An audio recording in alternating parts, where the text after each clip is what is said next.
Mines एक तरह का बम होता है जिस पर पैर रखने पर बटन दब जाता है और पैर हटाते ही ये बम फट जाता है।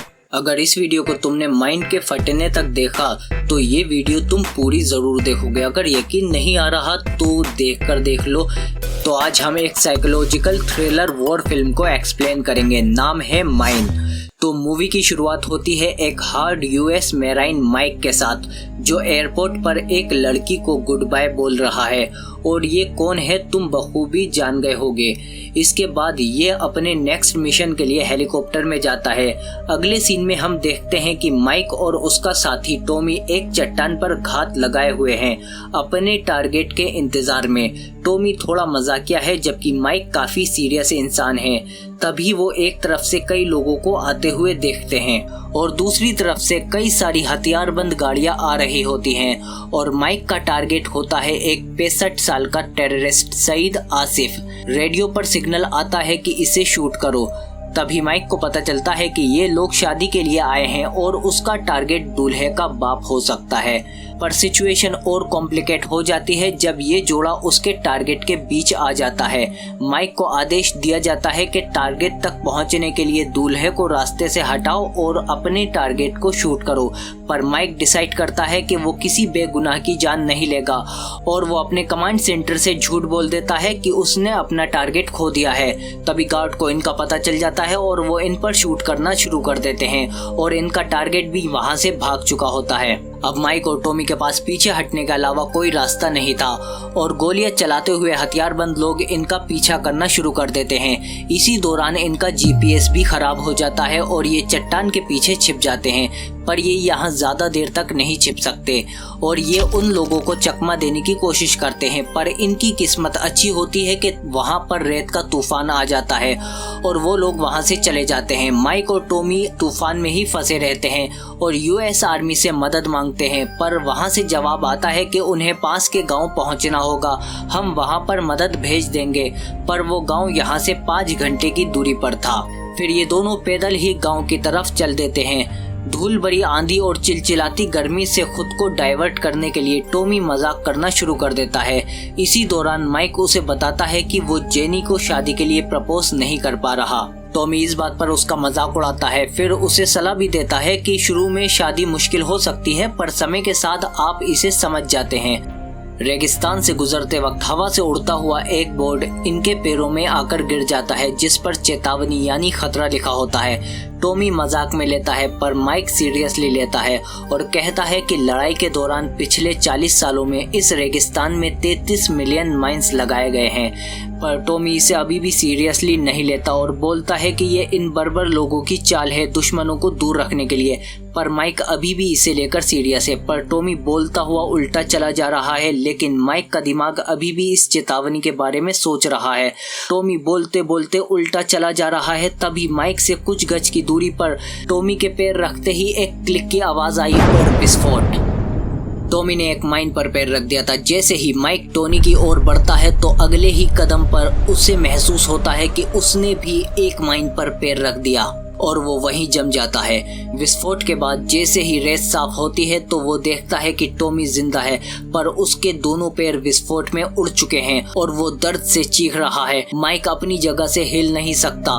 वो टॉमी को शांत करने की कोशिश करता है। जब कुछ काम नहीं आता तो वो टॉमी के बेटे की बात करता है और उसे मोटिवेट करता है और उसे जेब में रखे मॉर्फिन के इंजेक्शन को लगाने को बोलता है जिससे उसका दर्द कुछ कम हो जाता है। रेडियो टॉमी के पास था। टॉमी जब रेडियो तक पहुंचने की कोशिश करता है तो उसका भयानक दर्द फिर शुरू हो जाता है। दर्द उस पर हावी हो जाता है। अपने साथी को तड़पता हुआ देखकर माइक कहता है कि ये माइन काफी पुरानी होने की वजह से खराब हो गई होगी, तो अगर मैं पैर हटाऊंगा तो शायद ये ना फटे। टॉमी उससे कहता है कि उसे ऐसा करने की जरूरत नहीं है। टॉमी अपनी जेब से गन निकालकर अपने सिर पर रख लेता है और माइक से कहता है कि उसे जिंदा रहना है चाहे कुछ भी हो जाए और वो खुद को शूट कर लेता है। माइक बेबस होकर दुख से सिर्फ चिल्लाता रह जाता है पर धीरे धीरे वो खुद को शांत कर लेता है और अपने एक घुटने पर बैठ जाता है। फिर उसका ध्यान रेडियो पर जाता है जो उससे कुछ गज की दूरी पर पड़ा था। माइक अपने जूते के फीते और कुल्हाड़ी से टॉमी के पास पड़े बैग को अपनी ओर खींच लेता है लेकिन इससे माइक को निराशा ही हाथ लगती है क्योंकि रेडियो की बैटरी खत्म हो चुकी है और दूसरी बैटरी टॉमी की जेब में रखी है। पर माइक कुछ प्लानिंग करके बैटरी को सोलर एनर्जी से चार्ज कर लेता है और अपने सीनियर को कांटेक्ट करके अपनी हालत के बारे में बताता है और खुद को जल्दी से जल्दी वहां से निकालने को कहता है। लेकिन उसे बताया जाता है कि लगातार रेत के तूफान की वजह से उस तक बचाव हेलीकॉप्टर नहीं पहुंच सकता। वो उसके लिए बचाव टीम भेज रहे हैं। अगर सब कुछ ठीक रहा तो 52 घंटे तक वो लोग माइक तक पहुंच जाएंगे। माइक निराश हो जाता है तो उसका ऑफिसर कहता है कि वो खुदाई करके एक गड्ढे में कूद जाए, जिससे उसके सिर्फ एक अंक को ही नुकसान पहुंचेगा।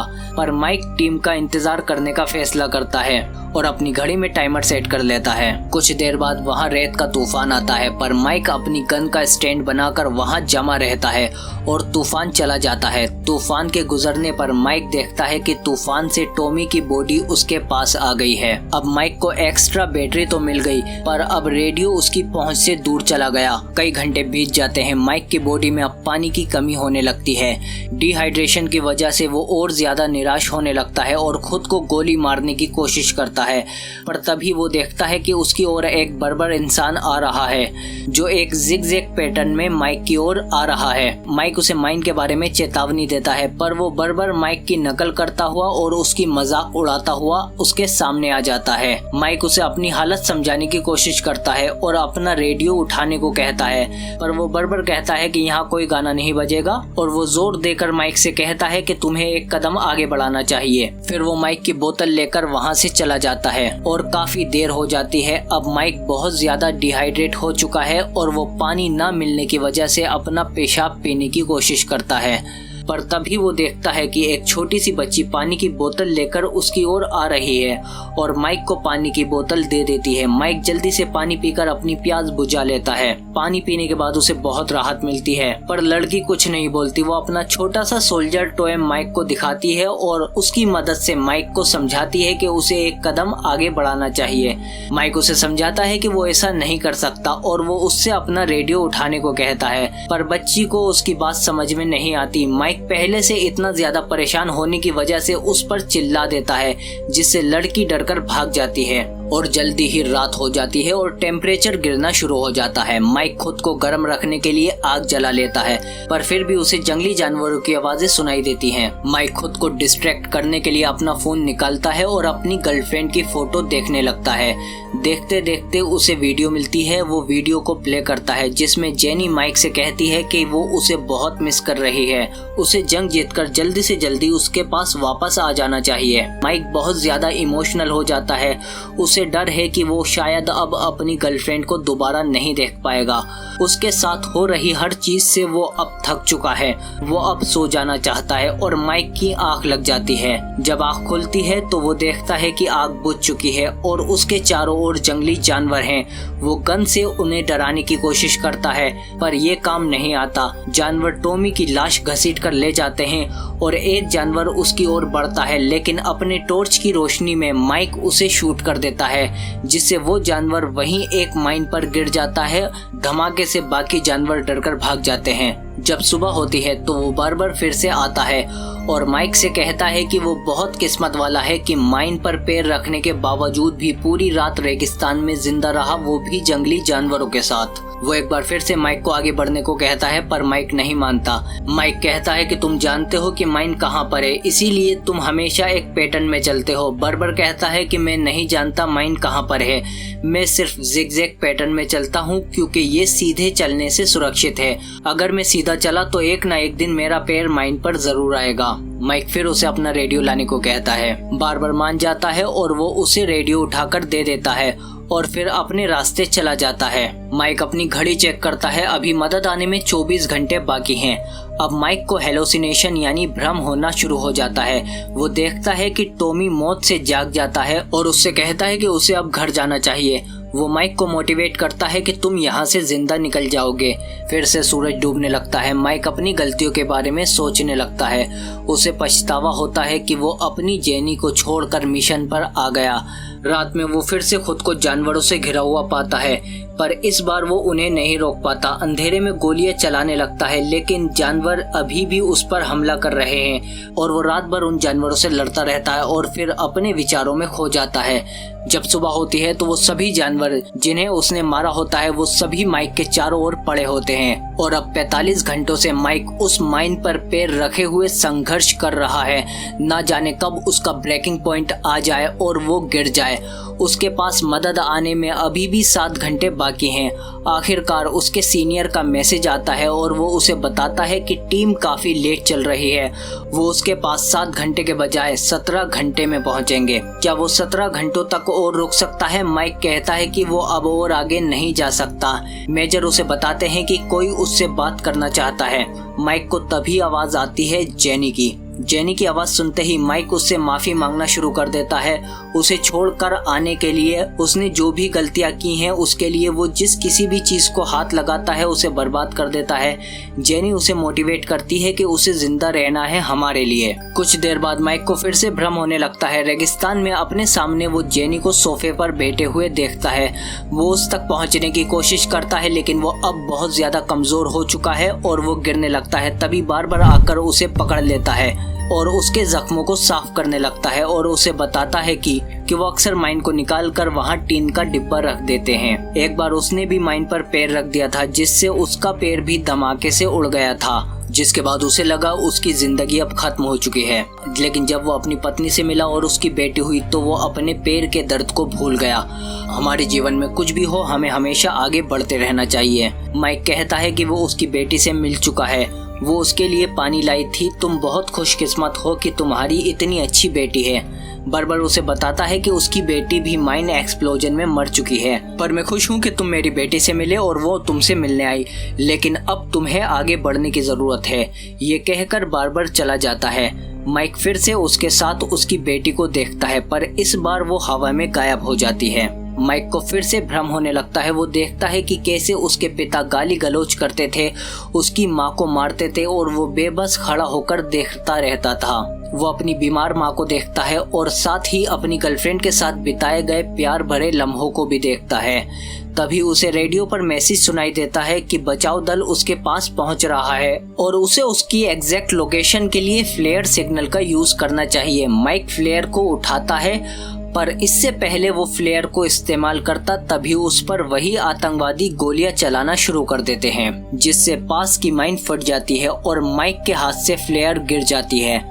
माइक उन पर गोलियां चलाने की कोशिश करता है, पर वो बहुत कमजोर हो चुका है। वो अपनी गर्लफ्रेंड को याद करता है और मोटिवेट होता है और गोली चलाना शुरू करता है। वो अपने आसपास की माइन पर शूट करता है और धमाके से रेत उड़ती है और माइक को कवर कर लेती है। माइक जल्दी से अपनी राइफल उठाता है और उन सबको चुन चुन कर शूट करता है, पर जब माइक अपने आखिरी टारगेट पर शूट करता है तो गोलियां खत्म हो जाती हैं, पर वो माइक के करीब आने लगता है। ये माइक का भ्रम होता है। वो दुश्मन नहीं बल्कि उसके पिता होते हैं जो उसे गले से लगा लेते हैं। माइक को एहसास होता है कि वो उनसे जिंदगी भर नफरत करता रहा, पर वो उससे प्यार करते थे। माइक भ्रम से बाहर आया। बचाव टीम उसके काफी करीब पहुंच चुकी है, पर गाड़ियों से उड़ने वाली धूल की वजह से शायद उसे ना देख पाए।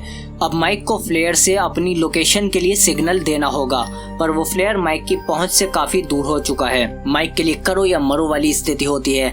माइक को बर्बर यानी विलेजर की बात याद आती है कि हमें हमेशा आगे बढ़ते रहना चाहिए। माइक हिम्मत करके एक कदम आगे बढ़ाता है, पर माइक हैरान हो जाता है क्योंकि माइन से पैर हटाने पर कोई भी धमाका नहीं होता। माइक जब रेत हटाकर देखता है तो उसे माइन की जगह एक टीन का डिब्बा मिलता है। जैसा कि उस बार्बर ने कहा था कि वो माइन को हटाकर वहां टीन का डिब्बा डाल देते हैं जिसमें एक सोल्जर का टॉय निकलता है। माइक वहीं पर लेट जाता है क्योंकि पिछले 62 घंटे से वो उसी जगह पर खड़ा था। इस घटना ने माइक की जिंदगी पूरी तरह से बदल दी।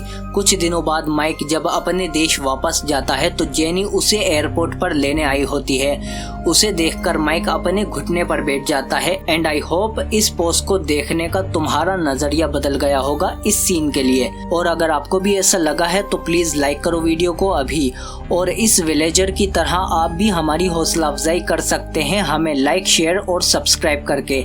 इस वीडियो और अगली वीडियो के लिए आपके कीमती कमेंट का हमें इंतजार रहेगा, तो प्लीज कमेंट करके हमें बताओ कैसा लगा आपको कंटेंट। और यहाँ तक आने के लिए थैंक यू वेरी मच। मिलते हैं अगली वीडियो में और एंड स्क्रीन पर भी मिल जाएंगे।